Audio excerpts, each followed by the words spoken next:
Welcome to the Echo Ratings Eventing Podcast, and this week we will be taking you inside Kentucky because it is, of course, the Land Rover Kentucky 3-day event presented by Mars Equestrian. This podcast series very kindly supported by the Duta Corporation, and we have got so much in store for you listeners, from the preview shows, the review shows, and that will be both during the event and after the event, and loads of behind the scenes access. We've got the course designer, the builder, people that really pull this event together, as well as hearing from people on the ground. The grooms, the riders, as I say, will be with us all week. So do stay tuned, hit the subscribe button.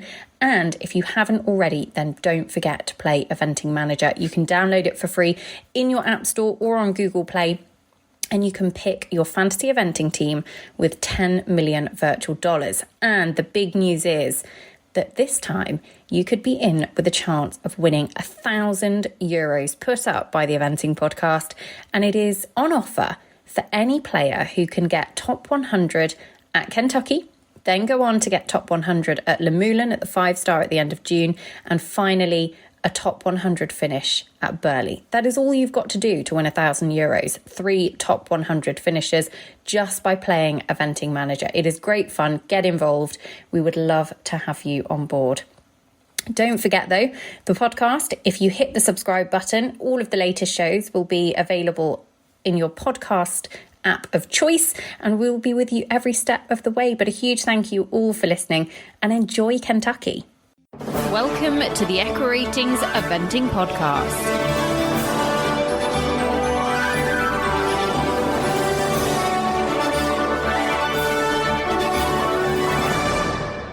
Welcome to the Echo Ratings Eventing Podcast, and it is the Kentucky Review Show. Setting the scene for you listeners, it is 9:15 on Sunday evening in the UK. Myself, Diarm and Spike have just watched the top 5 show jump all together.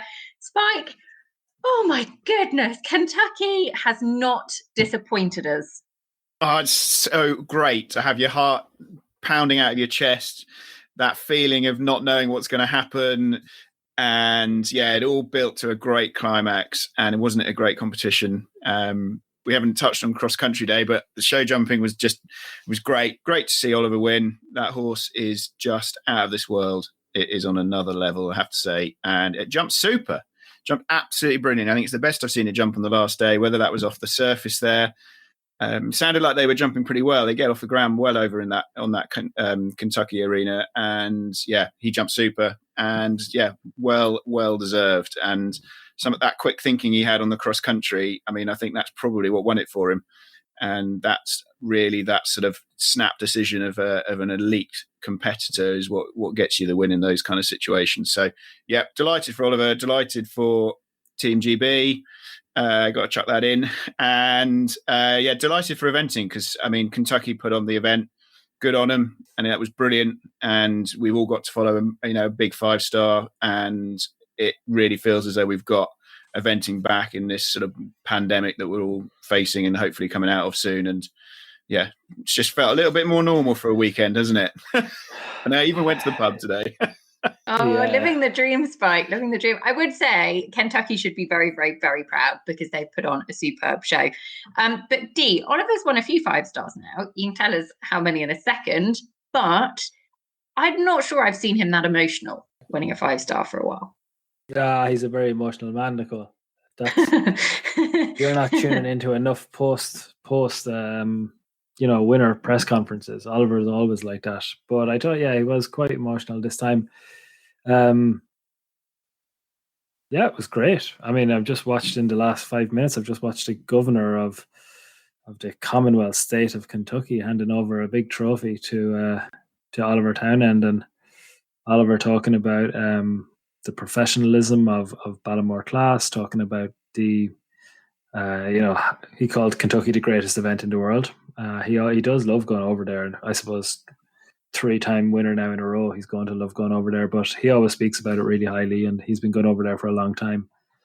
Yeah, it was emotional, but I think there was, including ourselves, and I expect just from some of the comments that we've seen on our Flick group community, I think it was an emotional weekend for us all. I think to win it is going to be emotional, but it feels like kind of what Spike is saying. To have eventing back is very special. To nearly not have this particular event and then to have it was very special. And then it's gone from pretty much every day has had huge excitement.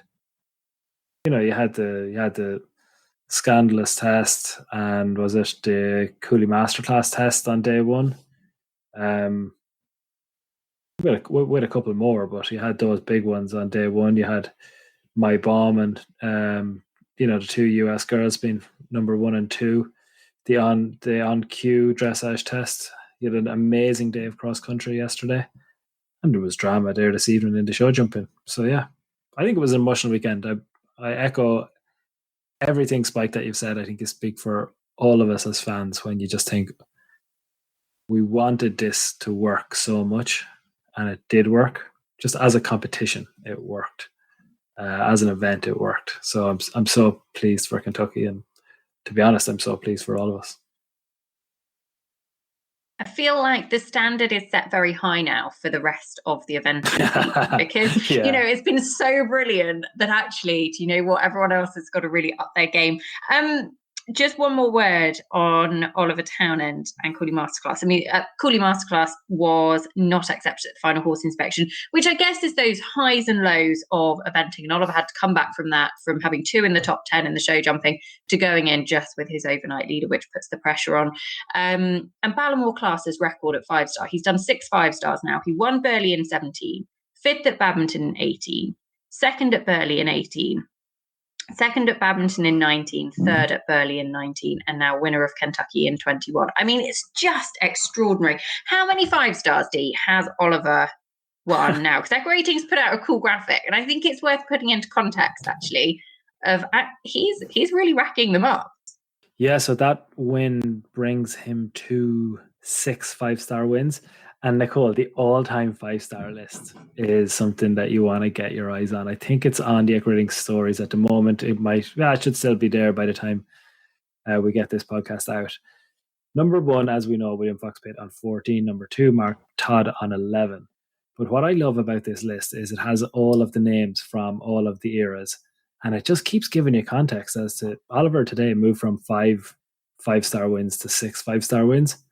But moving from here's the other people who are on 5. Mark Phillips, Sheila Wilcox. He's just moved above them. He now joins Blythe, Tate, and Pippa Funnell on 6. It's kind of cool. Let me give you a little bit more context on that, Nicole, because it's kind of difficult to get an idea of what I mean. If Tim had won there, if one single show jump had come down and Tim had won, Tim moves off 3, and there's a good clatter of people on 3. Everybody, Burton, Tim, Dabowski, Kim Severson, David O'Connor, Hazel Shannon, there's loads of them on 3. But if you get onto 4, you're joining Mary King, Andrew Hoy, Richard Meade, and Bruce Davidson. There's just these levels, isn't there? You want to be on, it's unbelievable to have 3 5-star wins. You're in there with Tim Price, Andreas Dabowski, Chris Burton.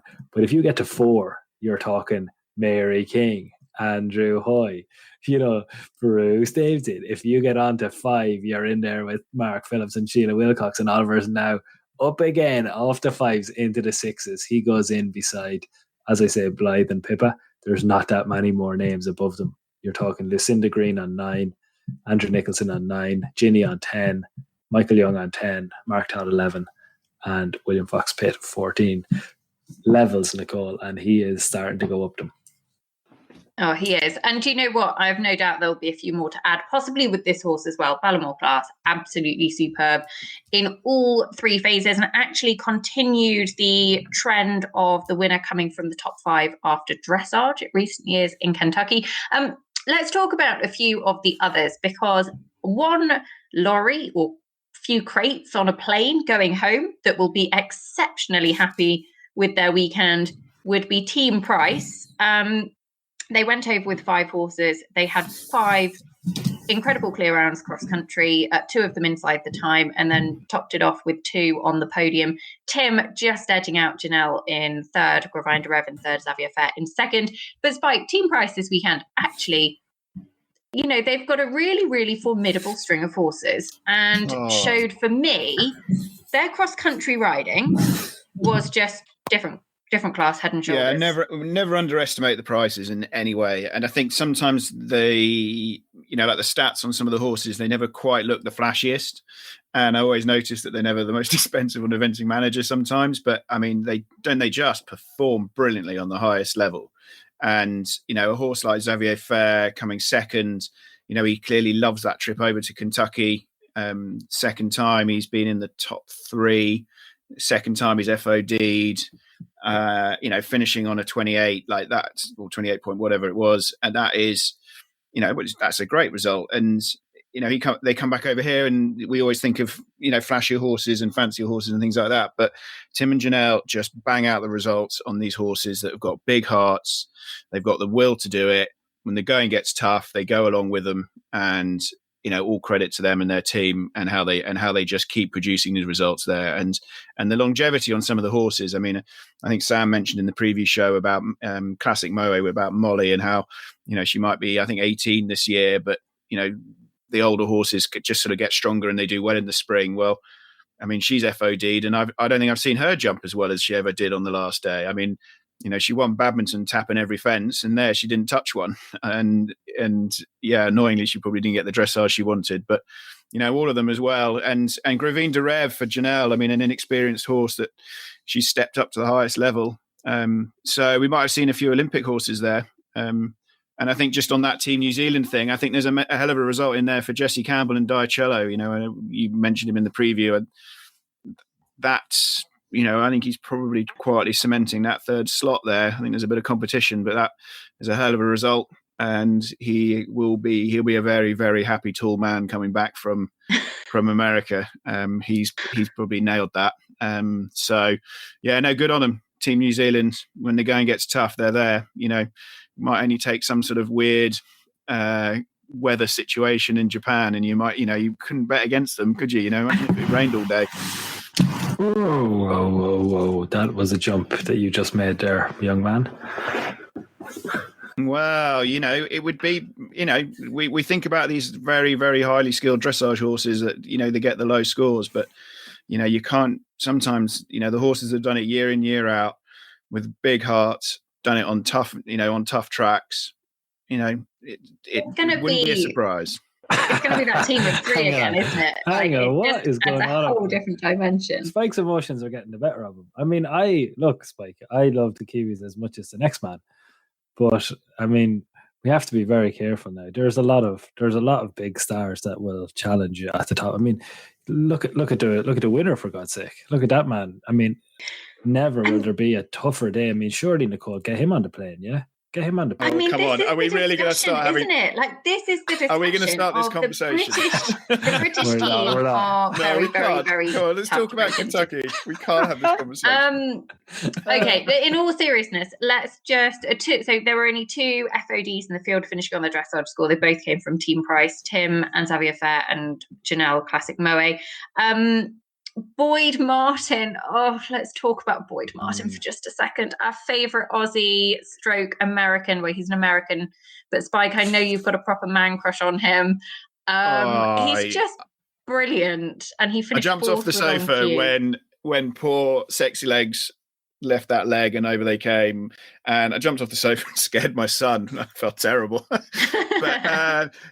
yeah, that was. I mean, it was going super, wasn't it? And actually, I think John Kyle said on the commentary about just getting him back and just getting, for this show jumping question, and and William fell foul of it as well. They get flow, they get flatter when they're a bit tired. They're on their head, and both of them just didn't snap those front legs up high enough. And left a leg, and down they came. I think there were a couple of others, if I can't remember them off the top of my head, but. Yeah, and to come from that, and then to still have a horse placed, sitting in second overnight, and then we were watching the show jumping round, weren't we, together then? And I mean, I didn't even see that pole come down. I thought he'd gone clear, and real late falling pole, and yeah, that's enough. And again, he just keeps churning out these horses that just get 5-star results, and he's another machine. She would be a 5-star debutante as well. She's 15, but she's done a couple of long format 4-stars, but she hasn't been eventing all that long. She only started international eventing in 2017.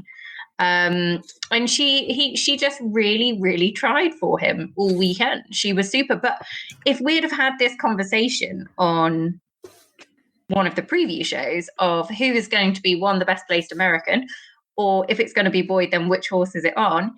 You would have probably put both of the other horses, certainly Sexy Legs, but she kind of came out of nowhere, and she probably hasn't done herself any chances of a possible selection for Tokyo, depending obviously on what happens over the next couple of months. But it'll be very interesting actually, because we can talk about Team USA in a second. We will have over the next couple of days, listeners, a team talk with Jenny Autry. A nice little plug in there. Dean knew I was going to say it. No, Jenny Autry and Eric Duvander. Jenny Autry and Eric Duvander on the USEA pod, isn't it?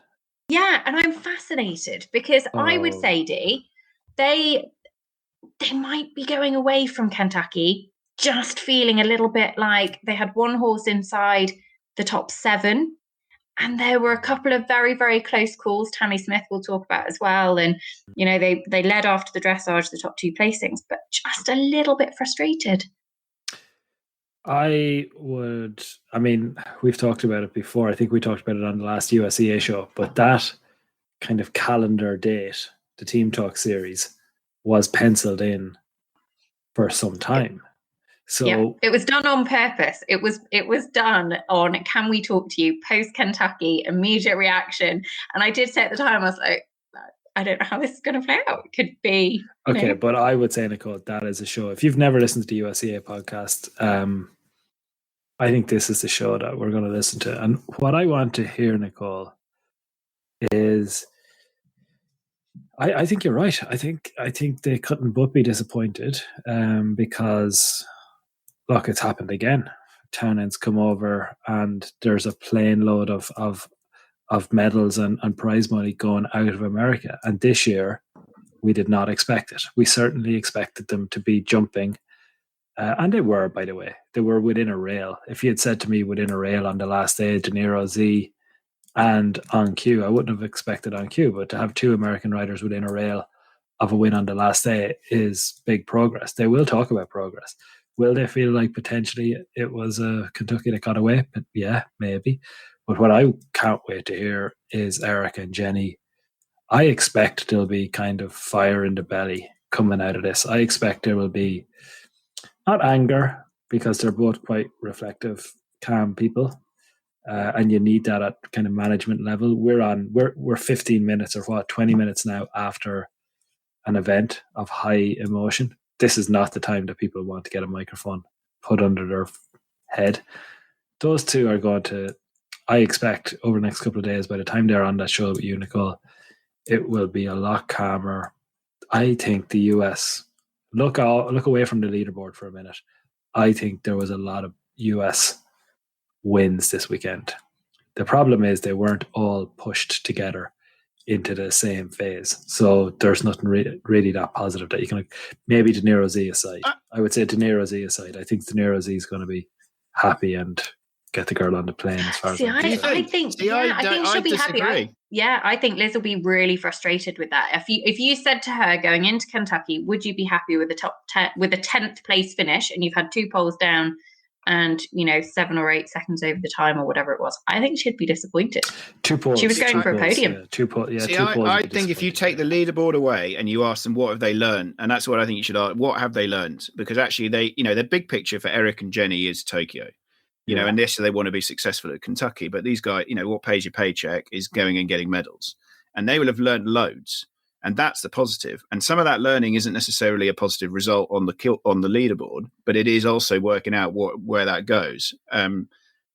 They'll take what they will from it. I mean, I thought Tammy Smith and Mai Barn were hugely impressive. They had an unlucky little error. Yeah. The horse just put down when he saw the coffin and took that top rail with him. But he jumped super on the last day and it galloped through the finish line. And I think you were saying in the preview, and we talked about on the night after the dressage, will one of these horses doing the low dressage scores get near the front end? Can they get near the time? And that one was brilliant. I thought De Niro Z jumped a little bit flat today. Actually, watching it show jumping around, I know it had 2 down, but I didn't think it looked particularly impressive on the last day. I don't know, but that, I think that would be information as well. And and yes, you got the likes of Sexy Legs on the floor, and I'm sure Philip would have wanted a better result from Z and a few. They're all bunched up. I think they're all on the leaderboard there, Spike. They're all pretty bunched up between. So I think it's Z, My Bomb, De Niro Z, then Jesse in 11th, and then Van Diver. It's what is it? 8, 9, 10, 12. Yeah, but I think you need to take a step away from the leaderboard, because I agree. And I know we work on stats here, but I think you've got to take the picture of what you're selecting for Tokyo is not on who was in the top 10 or not at their Kentucky, because the competition is going to be that much more competitive. It's about would you bring on Q? Just a Spike answered me that now. Would I bring on Q? I'd still have Sexy Legs ahead of it if the horses comes out of it. Yeah, comes out perfectly fine, and hopefully he is. Yeah. And I believe he's fine. They've reported that he's fine, it's exciting, isn't it, Nicole? That's going to be an unreal show. What are you going to ask? What's the first question? To be honest, I think it's probably because they're both, I love talking to them both, in so much as I personally have been getting really excited about the US team over the last 12 months. Obviously we do the USEA podcast, and I have learned so much more about US eventing, but I feel much more invested in it. They have been building confidence. They were one of those teams that actually a year's delay in the games was an advantage to them. They had an extra year to bed in. Jenny had another year in her position. Eric had another year getting to know the riders. So I think that all things have been building towards it. I think it will be fascinating to see what they have learned and what they will be looking for going forwards. They actually select their team very early. 1st of June, their team gets selected, which is earlier, I believe, than a lot of the other teams. So I'm fascinated from these results. Again, then looking at, when you think about kind of the mindset and those jumping horses and, the team of 3, which is massively important, but also that 4th man that's traveling, that is the super sub, that is going to be that one put under so much mental pressure. Or woman. That was just a slip of the tongue, But it's okay. I just think it will be fascinating to see what they'll take from this weekend and where they'll go. I think they will be a bit disappointed. I feel a bit disappointed. I thought this could have been the year, and I am a little bit in love with My Bomb. Tammy Smith, I thought, were class all weekend. And actually, 11-minute track would have been the longest this horse has done. Their mistake was right near the end of their round. They picked up a few time penalties. I think they had 6 time penalties, but that was it. And they had it. They were 21.8 in the dressage, and I actually thought they could have gone better than that. I thought they were a little bit harshly marked, if I may say so myself. Not that I'm at all qualified to say just quickly about My Bomb. Did you not think that I assumed that he was getting tired when he made his little mistake at the coffin? Yeah. And I thought, this is, he's going to, still a minute and a half, whatever it was, to get home. But yeah, he still galloped on. And he galloped up that last hill after the last combination. He showed a lot of endurance, I thought, and I thought that's what was almost most impressive. Yeah, agree. And it was his first 11-minute 5-star track. It was a tough track. The weather was bad when he was out on course, and he absolutely jumped his socks off in the stadium. Superb in the show jumping. Really impressive. It meant a lot to Tammy to finish as close to her dressage score as possible. She'll be very gutted with the 11 penalties. Uncharacteristic for the horse. I don't think he's ever had one before, but I thought she was absolutely a class part. And actually, without those 11 penalties, and I know it's the what if game, would have finished second. So, it's just something to bear in mind. I can't believe we've got to this point, actually, and we've skipped over a combination on the leaderboard.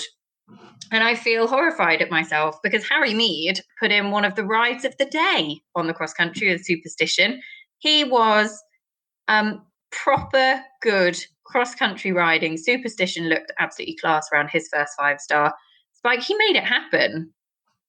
Yeah, it was great, wasn't it? It was foot perfect, brilliant. And it's, I think John Carr said on the commentary, it's not easy, buying older horses or advanced horses or acquiring them or whatever happens and taking them on and being successful quickly, and also being successful full stop. You're changing the way they're ridden and all those sort of things.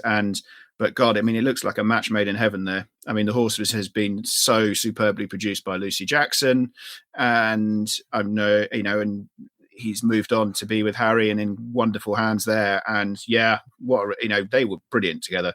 And Harry is, when we were joking in our WhatsApp group, he's had his accident last year and he is back with all guns blazing this year. It's a lot of fight, emotionally and physically to get back. Big team effort to get back. You think what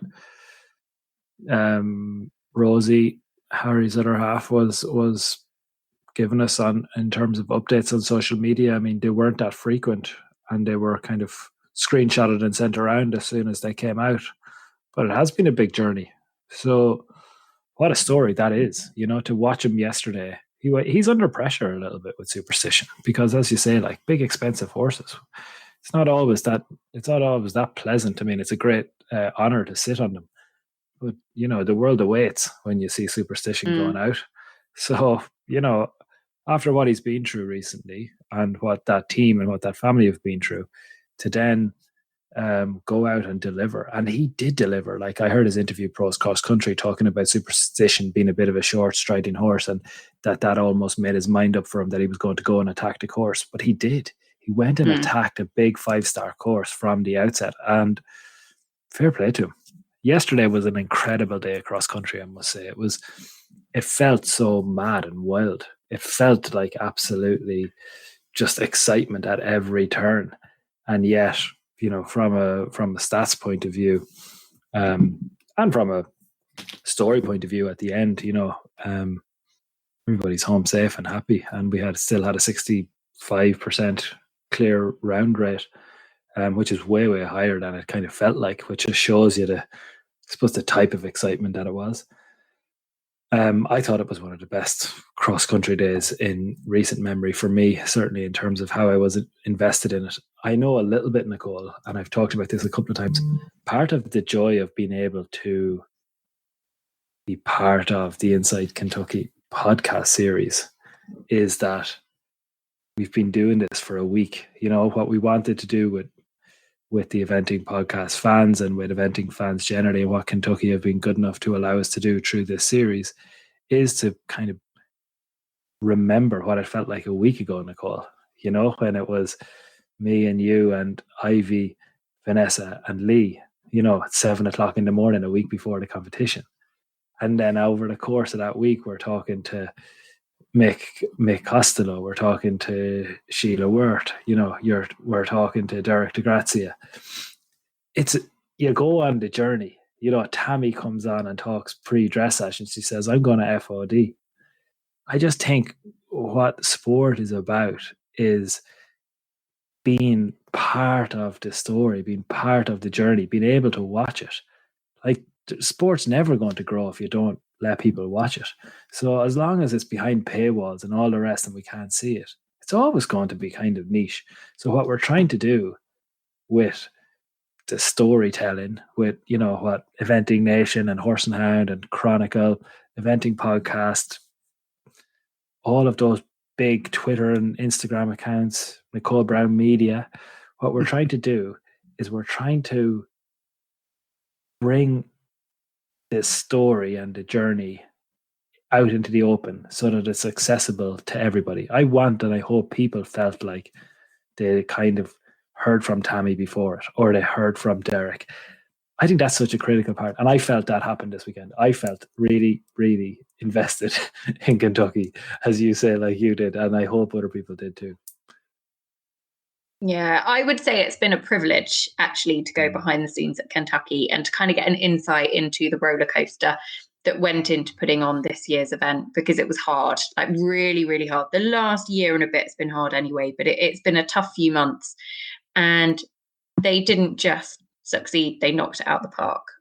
It was absolutely brilliant. And I hope, listeners, that you've enjoyed getting a real behind the scenes insight, because that's what we love as DSES, and that's what we really want you to get out of it as well. So it's been an absolute pleasure. And listeners, most excitingly, the coverage from Kentucky is not going to stop here. We will be bringing you a few rider interviews and everything over the next week, just to kind of get initial reactions and everything like that. I would also say that nearly 2,000 players played Eventing Manager this weekend.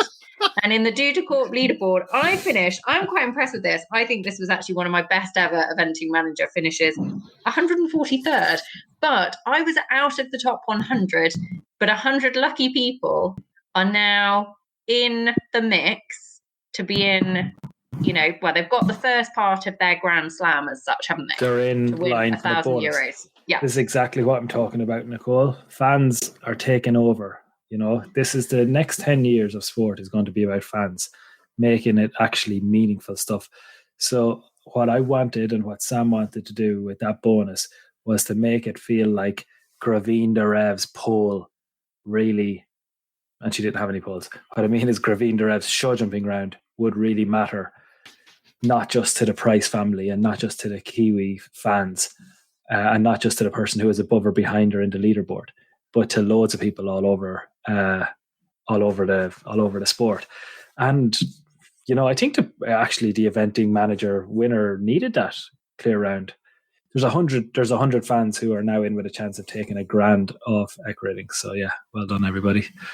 I wish you nothing but success. Ha ha ha. It's going to be good. So the next leg is Lemulin and Burley, then, isn't it? And Burley. I would say I'm just looking at the top 10 very briefly, and there are the likes of Lucy Fishwick, actually won 92.5. She had Harry Mead, Superstition, Janelle Price, Gravine Rev, Tim Price, Xavier Fair, and the Brazilian Nilson Moreira de Silva, who was eliminated, but those three were good enough to win for her. And then you've also got in there Kate Latimer, Juliet Huckstep from the Flick Group, Maureen Yersby. I hope, Maureen, I'm saying that correctly. She's in there. Sean White of Eck-Rating's fame is in there. He finished 5th. Sean White's very good at the game. Did Maureen? Yeah. Maureen only joined the Flick Group there the other day. She after coming in the top 10 in the whole game. She came third. Yeah, she came equal third. Yeah. Maureen's after finishing on the podium at Kentucky. Yeah. You're joking me. Yes, she is. Nope, she is. Yeah, she is. Toby Horse, which is a brilliant name for your horse, just saying, was 9th. Braden Lissington, who I think I'm right in saying is the other half of Samantha Lissington. Sam, who I actually was just thinking about earlier today, that we ought to get her on a podcast at some point because we've not had her on. So we'll work on that. Yeah. He's got Instagram stories, Braden. Top 10 in the world. Yeah, there you go. Absolutely love that. If I can tell you. I would the interesting thing is, the interesting thing, the first two, neither of them had either Oliver horse, and I think it would have been the most obvious, very obvious to go. Oh well, I have one of them. I don't think they're expensive teams. I don't think they're expensive looking teams either. I mean, it just shows you there was genius. There was a lot of talk. How D&I did. That's probably less said the better. But, I can talk about how I did. By Saturday afternoon, I had 4 horses, all eliminated.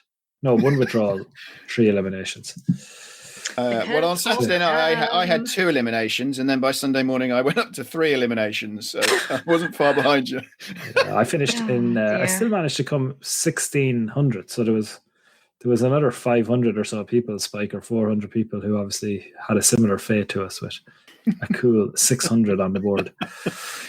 But anyway, Nicole, it's been a pleasure. That was a pleasure, wasn't it? That was a live reaction show. It's been a while since we did a live reactions show, but you two are great. It's nice because it gets listeners. I hope that you like it. It's going to be an unedited version, so you're literally just getting us talking post Kentucky. So apologies if it's not quite as tight as normal, but I would say that actually it's really good to kind of just get that immediate reaction, and we'll get it straight out for you. I actually felt really bad on Saturday night. I had a message. I saw a couple of messages on the Flick Group going, "Oh my God, have we got a post cross country reaction pod?" And I was like, "Oh, we didn't do one. I'm really sorry." But we all kind of lay down in darkened rooms and just kind of recovered, I think. It was such an intense day yesterday. Oh, it was exhausting. It was. But we've got loads coming up for you, listeners. As I say, there'll be plenty more this week. We have got lots of different bits and pieces to bring you. So do stay tuned if you don't already hit the subscribe button.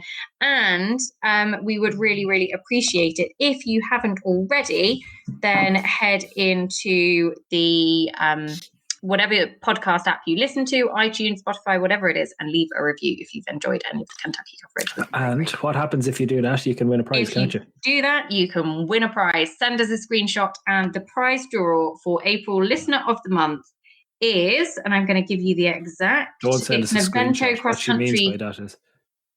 Go on, sorry, Nicole. It's an Evento cross-country boot bundle from Veridis, and in partnership with Zebra Products. Put it on your stories, though, not on sending us a screenshot. That would be a disaster. Oh yeah, put it on stories. Yeah, tag us. Put it on stories. At Evento. I have another prize. Nicole. I have another prize. Go on then. Nicole. You're going to love this. I'm making a promise that I might not be able to keep. Oh God, I love it when you do this. Not. Okay. I get frantic messages from people like 6 months later going, well, it's about this. It's about to happen again. So John Kyle is going to talk to Ivy and Vanessa at Kentucky to try and bring home 3 or 4 hats with the 2021 year on them. So every year Kentucky have a hat and it has the year on the side. So it's kind of a collector's item. But this year is going to be one of the major collector's items. This year will be one that, in 50 years you can put on eBay for $500,000, that kind of stuff. Be like, yeah, that was the year. That was the year the world shut down and we still managed to do it. So I think everybody, because there was no fans there, you can't buy these hats. You can't get your hands on them. But there are some 2021 Kentucky hats. And JK is going to get me one. And I think we should give that away to a podcast fan. I agree. I won't lie, though. If they're worth $500,000 in 50 years' time, John Kyle is going to be keeping those hats. Yeah, he doesn't know that now, though. You've got to get them, get them now. It's like all right, well, we will give them away. I don't know how we'll give them away. We'll figure it out in the next couple of days.